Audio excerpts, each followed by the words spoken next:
Hello and welcome viewer, আমি আনিসুর রহমান আনিস। আজ 7ই March 1971 সালের এই দিনে স্বাধীন বাংলাদেশের মহান স্থপতি, শত বছরের স্বাধীনতার স্বপ্নদ্রষ্টা, বাঙালির স্বাধিকার আদায়ের স্বপ্নদ্রষ্টা, জাতির জনক বঙ্গবন্ধু শেখ মুজিবুর রহমান রেসকোর্স ময়দান, তৎকালীন সোহরাওয়ার্দী উদ্যান বা রেসকোর্স ময়দানে যে ভাষণ দিয়েছিলেন, গণসূর্যের মঞ্চ কাঁপিয়ে কবি শোনালেন তার প্রেরণা জাগানিয়া বজ্রকণ্ঠবাণী। এবারের সংগ্রাম মুক্তির সংগ্রাম, এবারের সংগ্রাম স্বাধীনতার সংগ্রাম। বঙ্গবন্ধুর 7ই মার্চের ভাষণে ছিল 7.5 কোটি মানুষের ন্যায্য দাবি আদায়ের প্রেরণা জাগানিয়া বজ্রকণ্ঠবাণী। ইতিহাসের অন্তর্নিহিত তুমুল গাঢ় বার্তা যা হয়েছিল আবাল বৃদ্ধ বনিতার ধমনীতে শিহরণ তোলা মন্ত্রধ্বনি। অসাধারণ রাজনীতির ভাষা কৌশলে মাত্র 19 মিনিটের ন্যায়সঙ্গত প্রতিবাদী ভাষণে 23 বছরের সুদীর্ঘ শোষণ উৎপীড়নের ইতিহাসের ক্যানভাস মেলে ধরেছিলেন তিনি। এই ভাষণই ছিল স্বাধীনতার ঘোষণা পাঠের আরেক নাম। এটাই ধ্রুব সত্য আর এটাই বাস্তবতা, বাস্তবতার চিত্রলিপি।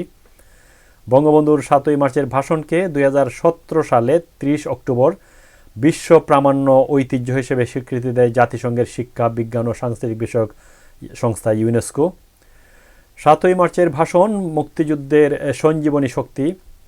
1971 সালের 7ই মার্চ স্বাধীন বাংলাদেশের মহান স্থপতি, দীর্ঘ 23 বছর যিনি পাকিস্তানি গোলামীর জিঞ্জির থেকে মুক্ত হওয়ার জন্য বাংলাদেশের জনগণকে, তৎকালীন পূর্ব পাকিস্তানের জনগণকে নিয়ে ঝাঁপিয়ে পড়েছিলেন। জীবনের যৌবনের দীর্ঘ 14টি বছর জেল কেটেছিলেন এই স্বাধীন বাংলাদেশের প্রতিষ্ঠার জন্য, স্বাধীনতা, স্বাধিকার, বৈষম্য দূরীকরণের জন্য।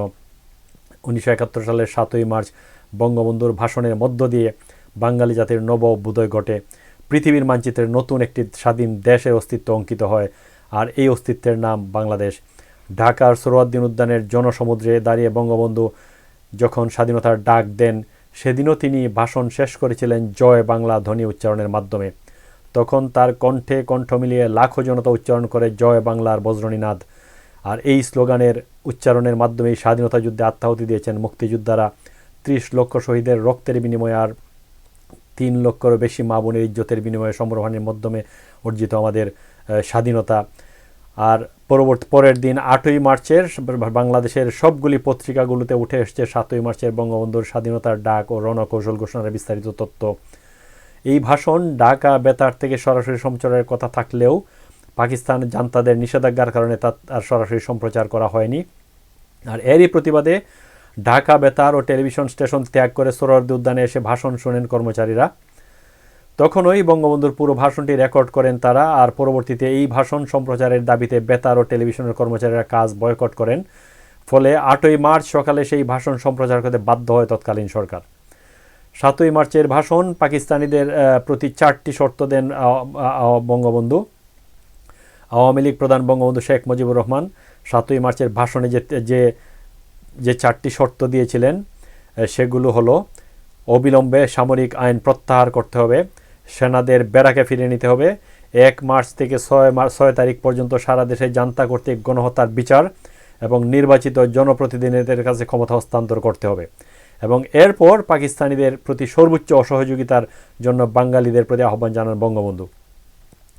ঠিক সেই আহ্বানের পাশাপাশি তিনি যে বক্তৃতার মধ্যে যে জিনিসটা আসছে, তিনি বলেছেন খাজনা, ট্যাক্স সব বন্ধ করে দেওয়া হবে এবং বন্ধ ঘোষণা করে দেন। স্কুল, কলেজ, বিশ্ববিদ্যালয়, অফিস, আদালত সব কিছু বন্ধ করে দেন এবং সরকারের প্রতি নির্দেশনা জারি করেন যে মাসের 1 তারিখে, 30 তারিখে, মাসের শেষের দিকে অফিসে গিয়ে আপনারা বেতন নিয়ে আসবেন।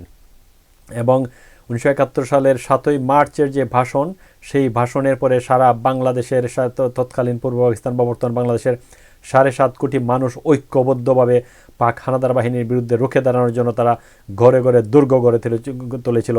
বঙ্গবন্ধুর ভাষণে উনি বলেছিলেন যে তোমাদের যার যা কিছু আছে তাই নিয়ে জান্তার প্রতিরোধের প্রস্তুতি নিতে হবে।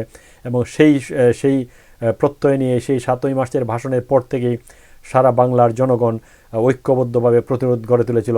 প্রতিটি রাস্তা ঘাট দখলে নিতে শুরু করে গণমানুষ, প্রতিটি ঘর পরিণত হয় যার এক একটি দুর্গে।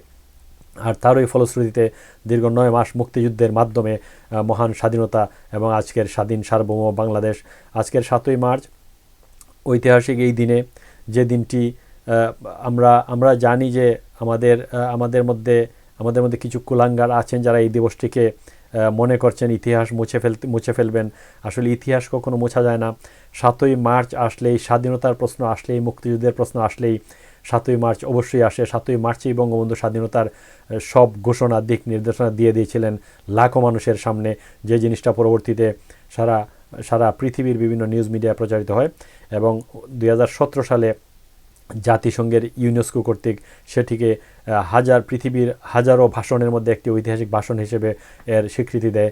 আমরা আজকের এই দিনে শ্রদ্ধার সাথে স্মরণ করছি হাজার বছরের শ্রেষ্ঠ বাঙালি, স্বাধীন বাংলাদেশের মহান স্থপতি, বাঙালির স্বাধিকার আদায়ের রূপকার বঙ্গবন্ধু শেখ মুজিবুর রহমানকে আজকের এই দিনে বিনম্র শ্রদ্ধা। জয় বাংলা, জয় বঙ্গবন্ধু।